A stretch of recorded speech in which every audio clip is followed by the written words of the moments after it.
Hola, ¿qué tal, hermanitos? Sean bienvenidos a una nueva lección. Hoy nos vamos con la lección número 5. El tema es la esperanza de salvación.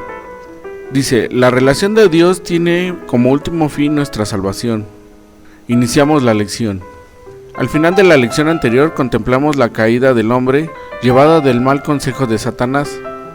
Seréis como dioses, es el engaño que lo ha hecho ser llamado padre de la mentira. Y así Jesucristo reprocha a los fariseos ser hijos del demonio. Vosotros sois de vuestro padre el diablo y queréis cumplir los deseos de vuestro padre. Este era homicida desde el principio y no se mantuvo en la verdad, porque no hay verdad en él. Cuando dice la mentira, dice de lo que le sale de dentro, porque es mentiroso y padre de la mentira. Pero a mí, como os digo la verdad, no me creeréis. Juan, versículo 8. Capítulo 44 al 45. Malicia del pecado original. La malicia del pecado original fue gravísima, pues la gravedad no se mide con relación al ofensor, sino con relación al ofendido, y este fue Dios, cuyo valor es infinito. La remisión de la deuda. Imaginar, por tanto, cómo podría ser saldada la deuda contraída era concebir algo imposible, pues cuanto el ofensor limitado de su tamaño, en sus fuerzas y en sus méritos, podría satisfacer al ofendido, todo un Dios. Parecería pues, Adán y Eva estaban irremisiblemente perdidos, y con ellos toda su descendencia y la naturaleza entera, víctima inocente pero arrastrada con su director al desorden, a la anarquía, al desastre. Más conveniente hubiera parecido destruir o esperar que por sí sola se destruyera la raza humana y reemplazar el plan de la creación bajo el gobierno de una nueva progenie fiel y agradecida a su Creador. Infinita misericordia. Pero no fue así, pues el mismo ofendido inventó la forma de conjugar justicia con bondad, severidad con misericordia. Si volvemos a representar las palabras del Génesis, del versículo 3 al capítulo 15, en medio de la condenación que Dios exclamó contra la serpiente, se contramezcla la decisión de salvar al género humano. En enemistad pondré en ti y la mujer, y entre tu linaje y su linaje. Él te pisará la cabeza mientras acechas tú su carcañal. Estas palabras anuncian un futuro. La raza humana pecadora no será destruida, sino que perdurará más aún. Este fruto suyo no será para siempre de sumisión y esclavitud frente a su engañador, sino que hará oposición, lucha y desafío de la descendencia de la mujer engañada. Por último, deja entrever la victoria final del hombre sobre el demonio. Ese te pisará la cabeza mientras acechas tú su carcañal. Es presagio de contienda, de golpes bajos y de vileza de métodos en el maligno, pero de triunfo total y liberación definitiva del que fue engañado. ¿Pero cómo podrá ser? Es la pregunta que se antoja. ¿Cómo podría la débil criatura caída en desgracia liberarse del yugo que se dejó imponer cuando se hallaba en gracia y amistad con Dios? La promesa de salvación. No podrá ser necesariamente sin intervención divina. El pronombre Él, con que Dios acompaña sentencia, tiene una clara intención al decir, Él te pisará la cabeza. Está indicado que no es toda la descendencia de la mujer, no todos los hombres en conjunto los que triunfan sobre el Satán, sino él uno solo, el que más tarde será llamado el deseado de las naciones, el ungido de Dios, el Cristo, el Mesías, María Redentora. Muchos de los padres y doctores de la Iglesia harán extensiva la interpretación mesiánica. Junto con el Mesías va incluida su madre, el punto de la interpretación mariana de la traducción latina de este pasaje. Ipsa conteret, ella machacará, se ha hecho tradicional en la Iglesia. El protoevangelio. En atención a que este pasaje constituye el primer destello de esperanza de redención, se le ha llamado al protoevangelio del griego protos, primero, ya que es la primera noticia de la buena nueva que Cristo traería al mundo. Esperanza de salvación. Desde luego, esta predicción de Dios constituyó para nuestros primeros padres toda una esperanza y para el Señor un compromiso de amor, contraído en el momento mismo en que por la justicia Dios se ve obligado a aplicar el castigo de que se les había prevenido. Por su parte, Para ellos esta promesa hizo nacer una esperanza afincada en la seguridad de la fidelidad divina. El hombre concibe la certidumbre del perdón. De hecho, ya ha sido perdonado en vista de los méritos de aquel que un día aplastaría la cabeza de la serpiente. Pero los efectos del pecado, los dones preternaturales y sobrenaturales perdidos, así como los dones naturales tremendamente disminuidos, incluyendo la muerte, no fueron ya restaurados en la memoria de los pueblos. Esta promesa de salvación se conservó entre los hombres por tradición de generación en generación, y la memoria de los pueblos, aunque con el lapso de los siglos fueron alterándose, mezclándose con falsas ideas, y así llegó a dar lugar a mitos entre las naciones y falsas religiones, porque hacer evidencia de la común esperanza de redención que conservaron los hombres como huella de un común origen religioso, la verdad en la redención. Lo verídico de esta promesa salvadora está en el surgimiento de una esperanza firme dentro del corazón del hombre, por la que concibió que no obstante que por su culpa todo lo perdió, la misericordia y el amor de Dios por su criatura suprema en el tamaño y en la malicia del pecado, y así lo perdido podría ser recuperado al realizarse esta promesa redentora. Antes había de marcarse la historia del hombre, aún antes y después de la redención, bien definidos, dos épocas bien diferenciadas de hoy conocemos como la época antes de Cristo y la época después de Cristo, o era cristiana. La feliz culpa.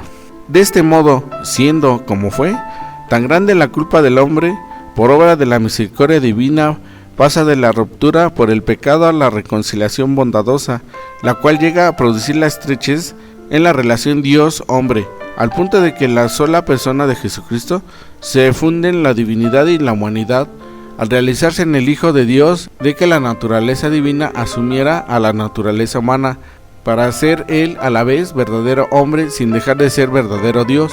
Por eso la iglesia canta con júbilo: oh feliz culpa que nos has valido tal Redentor, y el deseo se hizo realidad. De tal modo ha hecho Dios las cosas en el misterio de la redención. Tan sublime ha sido su plan de salvación que la ambición de Adán se hizo realidad. El hombre jamás hubiera podido hacerse Dios, pero Dios sí se pudo hacer hombre, y de este modo, en Cristo, el hombre ya es Dios, no por el camino de la soberbia y el egoísmo, sino por el de la humillación y del amor, no para ser servido, sino para hacerse servidor. Cristo, cabeza de la humanidad. Conviene traer a cuenta aquí la opinión de algunos teólogos, en el sentido de que dentro del plan original de la creación ya se encontraba originalmente el designio del Padre para enviar a su Hijo y hacerse hombre, y de manera incruenta encabezar a toda la humanidad en su marcha hacia el seno de la Trinidad Santísima como su último fin y destino. Se basa en esta doctrina en dos pasajes de San Pablo: porque en Él, por Él y para Él son todas las cosas, a Él la gloria por los siglos. Amén. Romanos, versículo 11, capítulo 35. Para nosotros no hay más que un solo Dios, el Padre, del cual procede todas las cosas, y para Él cuantos somos, y un solo Señor Jesucristo, por quien todas las cosas, y por el cual somos nosotros. 1 de Corintios, del 8 al 6. De estos dos pasajes se deduce que toda la creación tiene a Jesucristo, siendo desde la eternidad el Hijo amadísimo del Padre, como su dueño y Señor, en obsequio que el mismo Padre le hiciera. Lo que afirma también San Juan al principio de su Evangelio: en el principio existía la palabra, y la palabra estaba con Dios, y la palabra era Dios. Ella estaba en el principio de Dios. Todo se hizo por ella, y sin ella no se hizo nada de cuanto existe. En ella estaba la vida, y la vida era la luz de los hombres. Juan, versículo 1, capítulo del 1 al 4.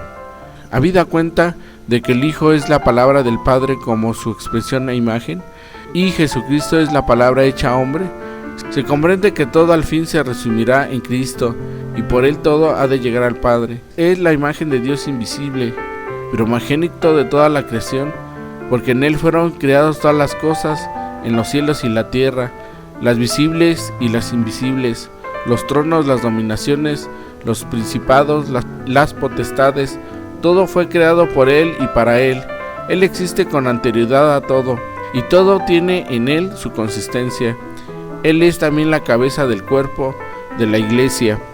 Es Él el principio, el primogénito de entre todos los muertos, para que sea Él el primero en todo, pues Dios tuvo a bien hacer residir en Él toda la plenitud y reconciliar por Él y para Él todas las cosas, pacificando mediante la sangre de su cruz lo que hay en la tierra y en los cielos. Corintios, versículo 1, capítulo 15 al 20. El plan de la salvación. Era pues el plan de la creación original que toda creación, y nosotros dentro de ella, llegara al Padre encabezada por Cristo, pero al ser todo trastornado por el pecado original, el desorden causado por el hombre en esta misma creación, hizo necesario que el Cristo sufriera pasión y muerte de cruz, restaurarlo todo antes de presentarlo al Padre perfecto, como fue al principio creado. Es lo que alude el apóstol en el pasaje arriba citado, cuando dice: pues Dios tuvo a bien hacer residir en Él toda la plenitud y reconciliar por Él y para Él todas las cosas, pacificando mediante la sangre de su cruz lo que hay en la tierra y en los cielos. Es como Dios ante la catástrofe producida por el pecado original, y hablando a lo humano, hubiera inventado un plan de emergencia que viniera a reintegrar la creación a su primera perfección. A este nuevo plan le llamamos el plan de salvación. ¿En qué consiste? Ante todo, para poder reconstruir lo que el hombre había destruido, Cristo tuvo que hacerse uno con los hombres, como San Pablo asienta. Convenía en verdad que aquel por quien es todo y para quien es todo, llevara muchos hijos a la gloria, perfeccionando mediante el sufrimiento al que iba a guiarnos a la salvación, pues tanto el santificador como los santificados tienen todos el mismo origen. Hebreos, versículo 2, capítulo del 10 al 11. Y más adelante explica cómo fue realizado este plan salvífico. Los hijos participan de la sangre y de la carne, así también participó él de las mismas, para aniquilar mediante la muerte al señor de la muerte, es decir, al diablo, y liberar a cuantos por temor a la muerte estaban de por vida sometidos a la esclavitud. Hebreos, versículo 2, capítulo 14 al 15. Nuestra dignificación en Cristo. Al hacerse hombre verdadero el Hijo de Dios, a quien desde un momento histórico llamamos Cristo, uniendo en su persona la naturaleza divina y humana, elevó nuestra naturaleza humana a una altísima dignidad, pues con él todos los hombres nos hemos enaltecido, al punto de que ahora de verdad uno de nosotros se encuentra ya en el seno de la Trinidad divina, como primicia de la humanidad, el primero entre muchos. El hombre imagen de Cristo. Veamos cómo expone San Pablo el plan de la salvación. Por lo demás, sabemos que en todas las cosas interviene Dios para bien de los que le aman, de aquellos que han sido llamados según su designio, pues a los que de antemano conoció, también los predestinó a reproducir la imagen de su Hijo, para que fuera Él el primogénito entre muchos hermanos, y a los que predestinó, a esos también los justificó, a los que justificó, a esos también los glorificó. De esto, ¿qué diremos? Si Dios está con nosotros, ¿quién contra nosotros? El que no perdonó ni a su propio Hijo, antes bien le entregó por todos nosotros. ¿Cómo no nos dará en él graciosamente todas las cosas? Romanos, versículo 8, capítulo del 28 al 32. El nuevo Adán. Adán fue creado a imagen de Dios ante todo por los dones sobrenaturales de gracia y santidad. El pecado destruyó la imagen de Dios en el hombre, pero Cristo, en una recreación, ha restaurado como un segundo Adán esta imagen divina que el pecado había empañado, y lo hace imprimiendo la sublime hermosura de un solo Dios, hombre que puede tener su perfección divina por su unión con Cristo. En el cristiano esta imagen de Dios va perfeccionándose más y más, conforme es paso a paso mayor la unión con Cristo. Así pues el apóstol, como el delito de un solo atrajo sobre todos los hombres la condenación, así también la obra de justicia de uno solo procura toda la justificación que da la vida. En efecto, así como la desobediencia de un solo hombre todos fueron constituidos pecadores, así también por la obediencia de uno solo todos serán constituidos justos. Romanos, versículo 5, capítulo del 18 al 19. Mas todos nosotros que con el rostro reflejamos como en un espejo la gloria del Señor, nos vamos transformando en esta misma imagen cada vez más gloriosos. Así es como actúa el Señor, que es Espíritu. 2 de Corintios, versículo 3, capítulo 18. El poder temporal del demonio. La maldición que Dios lanzó en contra de la serpiente nos hace ver que el poder del maligno no fue anulado, sino disminuido, y solo al final será destruido. En tanto, el demonio seguirá siendo enemigo implacable del hombre, engañoso y sagaz.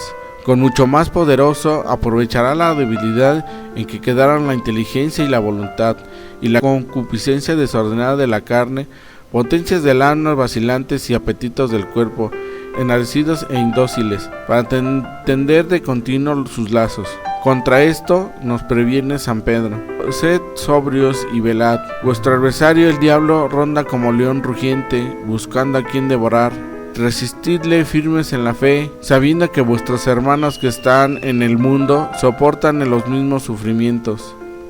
El Dios de toda gracia, el que os ha llamado a su eterna gloria en Cristo, después de breves sufrimientos, os restablecerá, afianzará, robustecerá y os consolidará. Primera de Pedro, versículo 5, capítulo del 8 al 10.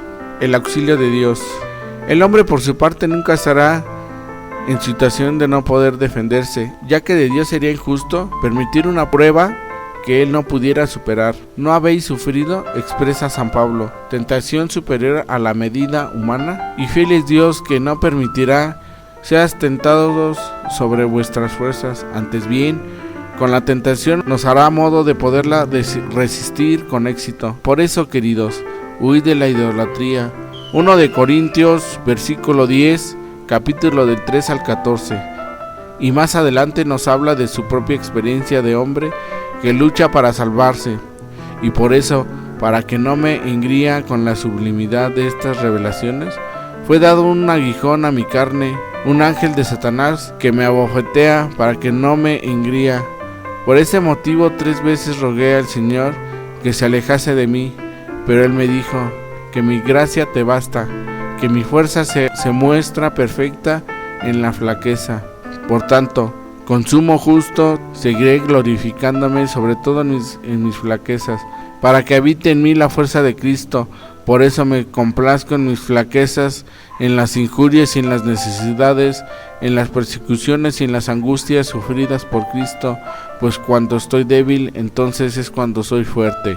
2 de Corintios, versículo 12, capítulo del 7 al 10. Lucha sin descanso. Es pues nuestra vida una lucha constante entre el bien y el mal, pero en la cual ni debemos estar solos ni podemos estar solos. Si vivimos en estado de gracia e invocamos el auxilio divino, nunca estaremos solos. Si confiamos en nuestras solas fuerzas, pronto sucumbiremos, porque separados de mí no podéis hacer nada, había dicho Cristo. Juan, versículo 15, capítulo 5. La ayuda de María. Un auxilio muy eficaz lo encontraremos en la invocación a la Santísima Virgen, la llena de gracia, el auxilio de los cristianos y sobre todo el refugio de los pecadores. Nuestra marcha hacia el Padre. Somos un pueblo en marcha en camino hacia la meta final, no en esta vida terrena, sino en la patria celestial. Nuestro destino está en Dios, que nos espera desde la eternidad y que nos ofrece la felicidad sin fin, única para la que fuimos creados. Nos apoyamos con certeza en la promesa divina, la que constituye una firme esperanza que convierte nuestra existencia terrena de oscura, inútil y dolorosa en algo luminoso, fructífero y alegre hasta el último día sobre la tierra. Resumiendo, la malicia del pecado original alcanzó la gravedad de una sola ofensa hecha a Dios, es decir, a un ser infinito. Por consiguiente, ni todos los hombres que hayan existido juntos hubieran podido satisfacer la injuria cometida. Solo la infinita misericordia de Dios habría de poder reparar la falta. De hecho, Dios prometió a Adán y Eva un Salvador, y la salvación al mismo tiempo predijo a la serpiente y el demonio que ese Salvador y su madre le machacarían la cabeza mientras ella les acecharía. María Santísima es la Inmaculada Concepción, porque Dios la concibió en su mente pensó en ella purísima y victoriosa sobre Satanás en aquel momento decisivo para la humanidad. A esta feliz noticia primera de salvación se le llama el protoevangelio y constituyó para nuestros primeros padres firme esperanza. Jesús, el Hijo de Dios hecho hombre, en el Salvador anunciado, para cuya salvación en su persona se unieron las dos naturalezas, la divina que dio valor infinito a la redención y a la humana que hizo posible que Dios sufriera. Así Jesucristo es el hombre perfectísimo, el que no pudo haber defecto, y el Dios con nosotros que elevó a la humanidad a un nivel superior, aquel en que fuera creada. Se hizo realidad al seréis como dioses, engaños del diablo en Cristo, Dios y hombre de verdad. Reflexiones personales. ¿Has tenido tu semejanza con Jesús siendo ambos hombres? ¿Has adorado a Jesús siendo tu Dios y has confiado en Él, siendo a la vez tu Salvador, tu hermano y tu amigo? ¿Has buscado a María, Madre de Cristo y Madre nuestra, no tan solo como auxilio, sino también como modelo a imitar? ¿Acostumbras a llegarte al pie del sagrario para platicar con Jesús sacramentado acerca de tus proyectos, de tus planes y trabajos? Resolución. Señor Dios y Padre amantísimo, que nos has elevado de la miseria humana a la santidad por la redención de tu Hijo Jesucristo, ayúdame a sentir la dignidad de ser hijo tuyo y hermano de Él. Bueno, hermanitos, hasta aquí acaba la lección número 5. Ya lo saben, yo soy su amigo Alberto. Nos vemos en la próxima lección. Adiós.